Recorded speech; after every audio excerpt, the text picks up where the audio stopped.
Happy morning to all. Daily எல்லோரும் prayer பண்ணுறோம். Daily நிறையா சாண்டிங்ஸ் பண்ணுறோம் நம்ம டேயை ஸ்டார்ட் பண்ணும்போது பார்த்திங்கன்னா ஒரு பாசிட்டிவ் தாட்ஸோட பாசிட்டிவ் மைண்டோட உங்களோட டே ஆரம்பிக்கிறீங்க. ரொம்ப ஹாப்பியாக நல்ல ஒரு 10-15 மினிட்ஸ் எல்லா பாசிட்டிவான விஷயங்கள் உங்களை ரிலேஷன்ஷிப்பில் உங்கள் இன்றைக்கி லைஃப் எப்படி இருக்கணும், உங்கள் பிஸ்னஸ் எப்படி இருக்குங்கிறத பேசுகிறீங்க. அதே அந்த ப்ரேயர் முடித்த உடனே மித்த 24 ஹவர்ஸில் எவ்வளோ நேரங்கள் நீங்கள் எப்படி வாழக்கூடாதுங்கிறத உங்களுக்கே அறியாமல் நீங்கள் பேசிகிட்டு இருக்கீங்க. அதை நீங்கள் நோட்டீஸ் பண்ணால் தெரியும். ஃபார் எக்ஸாம்பிள், எனக்கு நல்ல ரிலேஷன்ஷிப்பு நிறையா ஃப்ரெண்ட்ஸோடு இல்லை, நான் இன்னும் ரொம்ப ஸ்ட்ராங்காக இல்லை.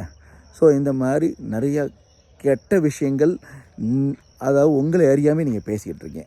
நீங்கள் பண்ண அன்னைக்கு ஃபார் எக்ஸாம்பிள் ஒரு இடத்துக்கு நீங்கள் போகிறீங்கன்னா, இப்போ அந்த லேட்டாக போனதை பற்றியே பேசாமல் எத்தனை இடத்துக்கு ரொம்ப சீக்கிரமாக போனீங்கிற விஷயத்தை பற்றியே பேசுங்க. உங்களுக்குள்ளே பேசுங்க, எல்லார்ட்டையும்